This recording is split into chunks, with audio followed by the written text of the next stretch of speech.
بسم اللہ الرحمن الرحیم۔ السلام علیکم ورحمۃ اللہ وبرکاتہ۔ امید کرتی ہوں کہ آپ سب خیریت سے ہوں گے۔ تو آج میں خزانے کا راز یہ واقعہ آپ کی خدمت میں پیش کرنے لگی ہوں۔ ویڈیو کو لاسٹ تک دیکھیے گا، اسکپ مت کیجیے گا۔ چلتے ہیں ویڈیو کی طرف۔ شیر محمد ایک بوڑھی بیوہ کا اکلوتا بیٹا تھا۔ غریب ہونے کی وجہ سے وہ پڑھ نہیں سکا تھا، بلکہ گھاس کاٹ کر بیچتا تھا۔ اس کام سے اسے اتنے ہی پیسے ملتے تھے جن سے ماں بیٹے کا بڑی مشکل سے گزارا ہوتا تھا۔ یہی وجہ تھی جو شیر محمد کی ابھی تک شادی نہیں ہوئی تھی، حالانکہ اس کی عمر 24-25 سال ہو گئی تھی۔ اس کی امی کو اس بات کا بڑا دکھ تھا۔ وہ چاہتی تھی اپنے بیٹے کے لیے جلد از جلد چاند سی دلہن لائے، پھر اس کے گھر میں بھی بچوں کے رونے ہنسنے اور ادھم مچانے کی آوازیں آئیں، مگر پلے دولت نہ ہونے کے باعث کوئی بھی اس کے بیٹے کو گھاس نہیں ڈالتا تھا۔ سب یہی کہتے تھے، ہم نے غریب کے گھر میں بیٹی بیاہ کر بھوکی نہیں مارنی۔ شیر محمد جانتا تھا اس کی ماں پوتوں اور پوتیوں کی کس قدر خواہش مند ہے، لیکن وہ مجبور تھا۔ اتنی سخت محنت کرنے کے باوجود بھی اس کے پاس اتنے پیسے نہیں بچتے تھے جن کی مدد سے وہ اپنی شادی کر لیتا اور ماں کی خواہش پوری کر سکتا۔ دن یوں ہی گزرتے جا رہے تھے۔ شیر محمد کی ماں غم کھا کھا کر بیمار رہنے لگی تھی۔ ادھر ماں کی اتنی خراب حالت دیکھ کر شیر محمد کو بھی کئی پریشانیوں نے آ گھیرا۔ وہ پہلے جہاں 3-4 روپے کی گھاس کاٹ لاتا تھا، اب 2-2.5 روپے پر آ گیا تھا۔ کام کرنے کو اس کا بالکل جی نہیں چاہتا تھا۔ ذرا سی گھاس کاٹ کر ہی اس کا دل ہمت ہار جاتا تھا اور وہ ہاتھ پر ہاتھ دھر کر بیٹھ جاتا تھا۔ کہاں تو پہلے وہ 1.5 من گھاس اکیلا ہی سر پر اٹھا کے لے آتا تھا، اور کہاں اب اسے 20 کلو گھاس اٹھانی مشکل ہو گئی تھی۔ جس ٹانگے والوں کے ہاتھ وہ گھاس بھیجتا تھا، وہ اس سے بار بار پوچھتے، کیا بات ہے شیر محمد، آج کل تم بہت تھوڑی سی گھاس لاتے ہو؟ وہ جواب میں ایک ہی بات کہتا تھا، غریبی نے جوانی میں ہی بوڑھا کر دیا ہے، اب نہیں کاٹی جاتی مجھ سے یہ گھاس۔ مگر ایک روز ایسا ہوا کہ وہ جب جنگل میں گھاس کاٹنے کے لیے گیا تو اس کو ایک ہرن نظر آیا جو زمین پر گر پڑا، بری طرح تڑپ رہا تھا۔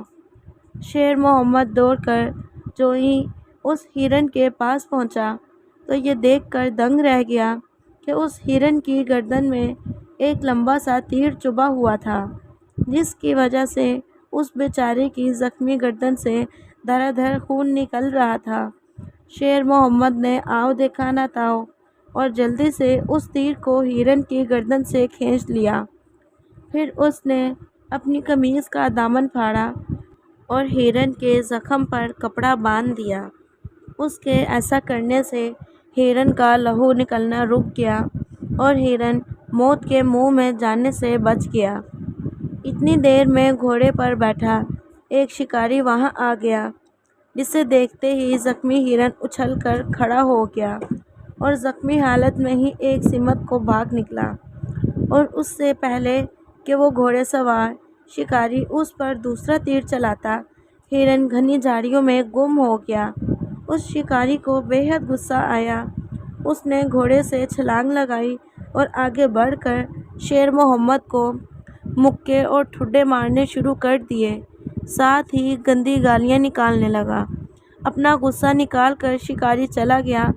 اسی وقت اس نے ڈھیر سارے ہرن اپنی طرف آتے دیکھے۔ وہ سب اسے احسان بڑی نظروں سے دیکھ رہے تھے۔ قریب آ کر ایک ہٹا کٹا ہرن بولا، بھائی صاحب، ہم آپ کا شکریہ ادا کرنے آئے ہیں، چونکہ آپ نے ہمارے شہزادے کی جان بچائی ہے۔ اگر آپ برا نہ مانیں تو اس احسان کا بدلہ چکانے کے لیے ہم آپ کو ایک تحفہ پیش کریں گے۔ شیر محمد خاموش رہا۔ ہمارے بادشاہ سلامت کو بہت خوشی ہوگی جب انہیں معلوم ہوگا کہ آپ نے ان کا تحفہ قبول کر لیا ہے۔ شیر محمد ہرن کو انسانوں کی طرح باتیں کرتے دیکھ کر حیران رہ گیا۔ اس ہٹے کٹے ہرن نے اس کے دل کی بات بوجھ لی، اس لیے دوبارہ بولا، بھائی صاحب حیران نہ ہو، اس جنگل میں رہنے والے ہرن بے شمار خوبیاں رکھتے ہیں۔ اس کی وجہ یہ ہے کہ ہمارے آباء و اجداد نے یہاں رہنے والے ایک بزرگ کو گونالی چڑیل کے چیلوں سے بچایا تھا۔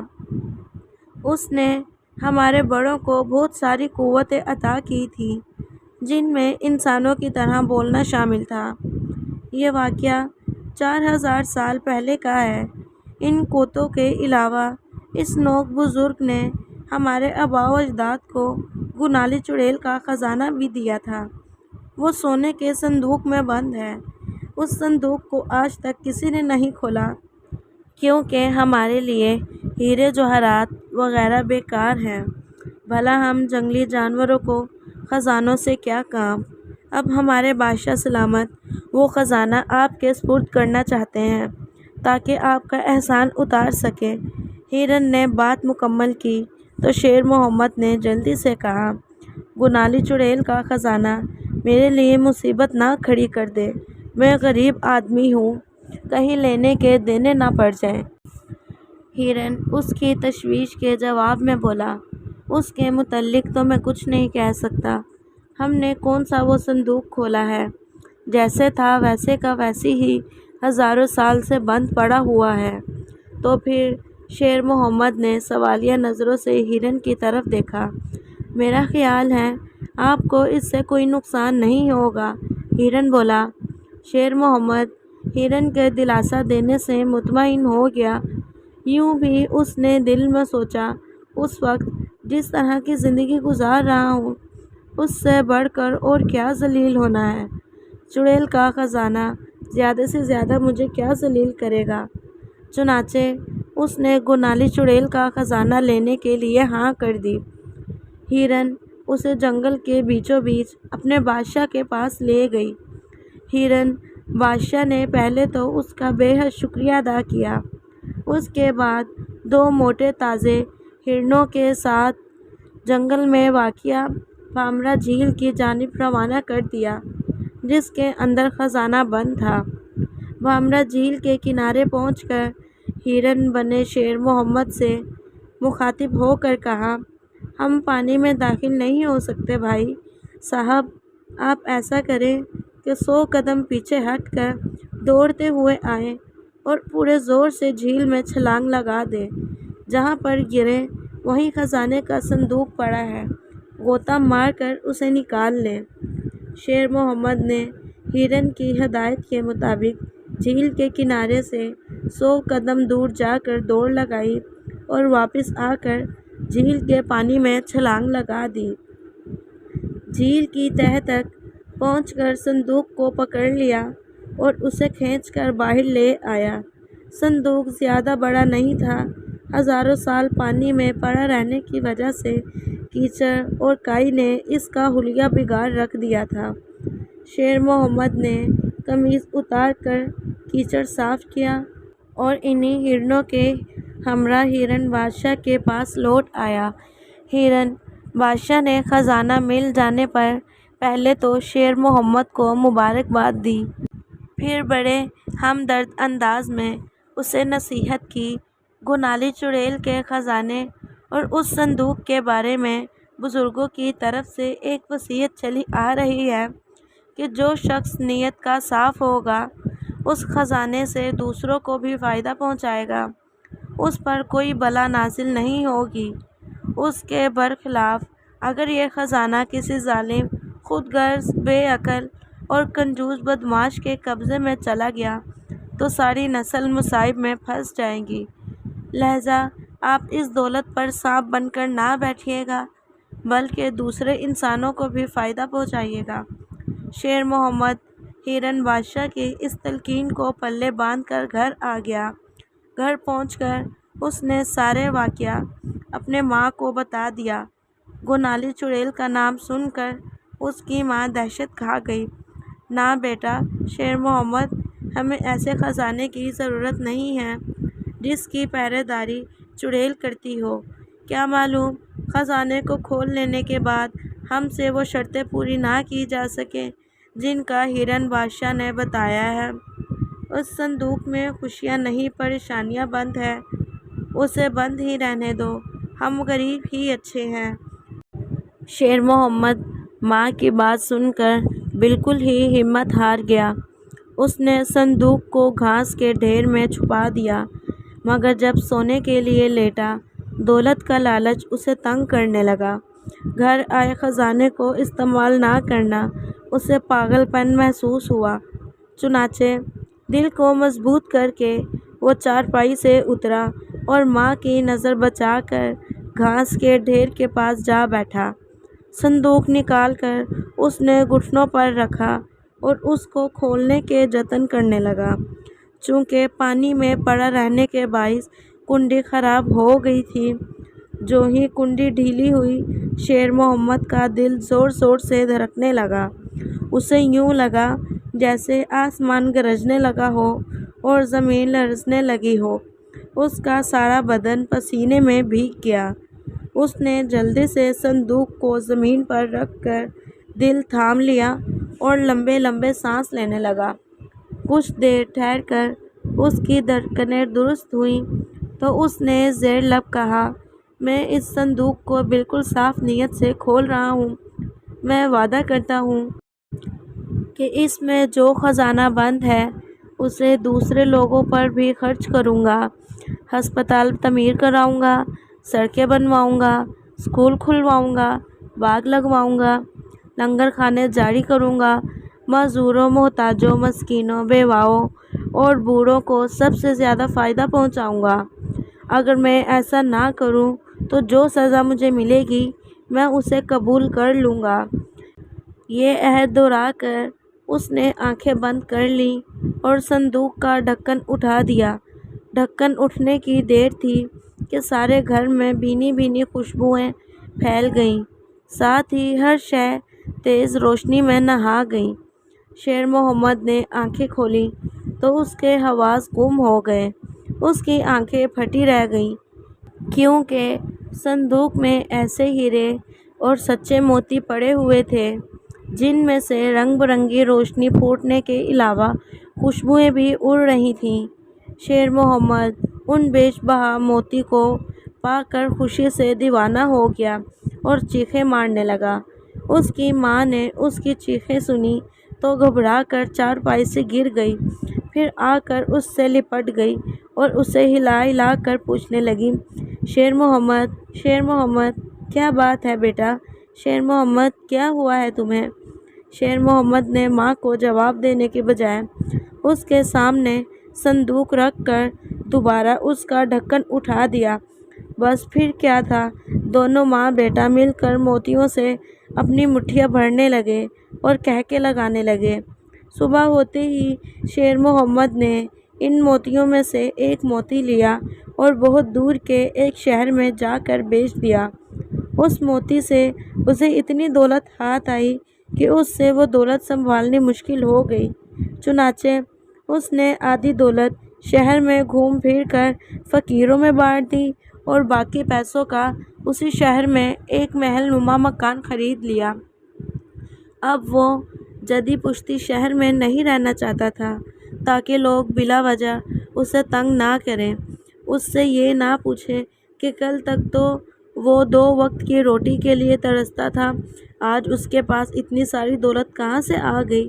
رات کی تاریکی میں وہ اپنی ماں اور سونے کے صندوق کو بھی اس نئے شہر میں لے آیا۔ نیا مکان دیکھ کر اس کی ماں پھولی نہ سمائی۔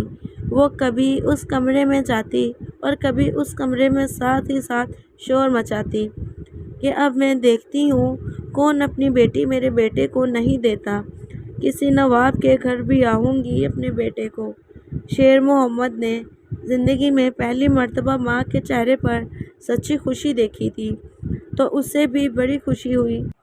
اگلے روز اس نے ایک اور لال فروخت کر کے آدھی دولت محتاجوں اور مسکینوں میں تقسیم کر دی اور آدھی سے گھر کا سامان خرید لیا۔ اس سے سارے شہر میں اس کی دھوم مچ گئی۔ ہر جگہ لوگ اس کے بارے میں باتیں کرنے لگ گئے کہ شہر میں ایک بہت بڑا رئیس تشریف لایا ہے جو اپنی دولت غریبوں میں بے طریق بانٹ رہا ہے۔ اس خبر کے پھیلتے ہی اس شہر کے سارے مجبور غریب لوگ شیر محمد کے گھر کے آگے آ کے اکٹھے ہو گئے۔ شیر محمد انہیں دیکھ کر بالکل بھی نہ گھبرایا، بلکہ اس نے ان کو منہ مانگی خیرات دی، جسے وصول کر کے لوگ اس کے نام کے نعرے مارنے لگے۔ شام تک اس شہر کے سب سے بڑے نواب ہاشم الدین تک بھی یہ اطلاع پہنچ گئی کہ باہر سے کوئی دولت مند اور سخی نوجوان یہاں آ کر ٹھہرا ہے جو باپ دادا کی کمائی یوں ہی اجاڑ رہا ہے۔ نواب ہاشم نے سوچا کہ اس طرح تو لوگ میرے خلاف ہو جائیں گے، کیوں نہ اس بے وقوف رئیس کا دماغ درست کر دیا جائے۔ چنانچہ وہ شیر محمد کے گھر جا کر اسے سمجھانے لگا، بیٹا عقل سے کام لو، اگر اسی طرح دولت لٹاتے رہو گے تو کل تمہارے گھر فاقے پڑ جائیں گے۔ قدرت یہ موقع بار بار نہیں دیتی۔ جن غریبوں کی غریبی دور کرنے کے لیے تم دولت لٹا رہے ہو انہیں قدرت نے ہی غریب بنایا ہے، اس میں تمہارا کوئی قصور نہیں ہے، بس تم اپنے کام سے کام رکھو۔ شیر محمد نواب ہاشم الدین کی نصیحت سن کر شاید بہک جاتا، مگر اسے اپنا عہد یاد تھا، اس لیے اس نے نواب صاحب کو ٹرخا دیا۔ اب نواب صاحب نے بھی دوسری چال چلنے کا فیصلہ کر لیا اور دوسرے دن شیر محمد کی ماں سے جا کر ملا اور اس سے کہا، بہن جی، مجھے آپ کے لڑکے نے بہت متاثر کیا ہے، اس لیے میں اسے اپنا داماد بنانا چاہتا ہوں۔ میری 2 ہی بیٹیاں ہیں، بڑی کی شادی ہو چکی ہے، چھوٹی کا رشتہ میں آپ کے بیٹے سے کر دیتا ہوں، امید ہے آپ انکار نہیں کریں گے۔ شیر محمد کی ماں سن کر کھل اٹھی۔ ایک نواب اپنی بیٹی اسے دے رہا تھا، اس سے زیادہ اور کیا چاہیے تھا؟ اس نے جھٹ سے ہاں کر دی۔ شیر محمد کو پتہ چلا تو وہ اپنی ماں سے لڑ پڑا کہ اس نے نواب کی بیٹی کا رشتہ کیوں قبول کر لیا۔ اگر دولت مندوں میں ہی شادیاں کرتے ہیں تو غریبوں کے دن کیسے پھریں گے؟ دیکھ لینا، نواب کی بیٹی ہمارے گھر آ کر ہمارے عہد پر قائم نہیں رہنے دے گی۔ اس نے دکھ دیکھے ہی نہیں ہیں، بھلا اسے کیا غریبوں کا احساس ہوگا؟ تمہیں چاہیے تھا کسی غریب کی بیٹی کو اپنی بہو بناتی، تاکہ ایک اور خاندان کی غریبی ختم ہو جاتی، لیکن شیر محمد کی ماں نے اس کی ایک نہ سنی اور چند دنوں بعد نواب ہاشم الدین کی بیٹی شیلا کو بیاہ کر لے آئی۔ شیلا کو نواب نے سمجھا بجھا کر بھیجا تھا، اس لیے اس نے آتے ہی شیر محمد کی غریبی پر اعتراض کرنا شروع کر دیا۔ وہ اٹھتے بیٹھتے اسے ٹوکتی رہتی کہ یہ آپ نے کیا کام پکڑ رکھا ہے، کہیں شفا خانہ کھلوا رہے ہیں، کہیں لنگر جاری کروا رہے ہیں اور کہیں اسکول بنوا رہے ہیں۔ کیا آپ کو نہیں پتہ کہ کل آپ کے بچے بھی ہوں گے؟ وہ کیا کریں گے؟ شیر محمد اس کی نکتہ چینی کو اس کان سے سن کر اس کان سے نکال دیتا اور نیک کاموں پر دن رات دولت بہاتا رہتا۔ اس سے سارے شہر میں نواب ہاشم الدین کے پیسے کے برابر عزت رہی۔ سارا شہر اس کا مخالف ہو گیا کہ وہ اپنی دولت پر سانپ بن کر بیٹھا ہوا ہے، لوگوں کو لوٹ کر اب ان کی ذات پر ایک پائی بھی خرچ کرنے کو تیار نہیں ہے۔ بات جب زیادہ بڑھی تو اس نے شیلا کو ڈانٹ پلائی کہ تم اپنا فرض کیوں پورا نہیں کر رہی؟ شیلا باپ کی یہ پریشانی دیکھ کر طیش میں آ گئی کہ اب اس معاملے کو انجام تک پہنچانا ہی پڑے گا۔ چنانچہ اس دن جب شیر محمد لال بیچ کر گھر آیا اور گھر کے باہر کھڑا ہو کر غریبوں مسکینوں میں دولت بانٹنے لگا، شیلا نے اس سے لڑائی شروع کر دی۔ شیر محمد نے اسے آرام سے سمجھایا، مگر وہ اور تیز ہوتی گئی۔ شیر محمد کی ماں پہلے تو انہیں چپ کرانے کی کوشش کرتی رہی، پھر وہ بھی شیلا کی حمایت کرنے لگی کہ ہم نے غریبوں کی مدد کرنے کا کوئی ٹھیکہ لے رکھا ہے؟ اس شہر میں اور بھی تو امیر رہتے ہیں۔ شیر محمد نے ماں کو بھی شیلا کی حمایت میں بولتے دیکھا تو سر پکڑ کر رہ گیا۔ بھلا 2 عورتوں سے وہ اکیلا کیسے مقابلہ کرتا؟ اس طرح شور مچا کر ان عورتوں نے اسے بھاگ کر اپنے کمرے میں پناہ لینے پر مجبور کر دیا، جس سے وہ باہر کھڑے محتاجوں کو وعدے کے مطابق خیرات نہ دے سکا۔ وہ دن اور آج کا دن ہے۔ شیر محمد اپنے کمرے میں قید ہے اور باہر گولانی چڑیل کے بیٹے بیٹیاں لمبے لمبے دانت نکال کر بیٹھے ہوئے ہیں کہ جب بھی شیر محمد باہر آئے گا اس کو وعدے خلافی کے جواب میں اس کی کھال اتار لیں گے۔ امید کرتی ہوں کہ ہماری ویڈیو آپ کو اچھی لگی ہوگی۔ اگر پسند آئی ہو تو لائک کریں، سبسکرائب کریں اینڈ شیئر لازمی کریں۔ شکریہ۔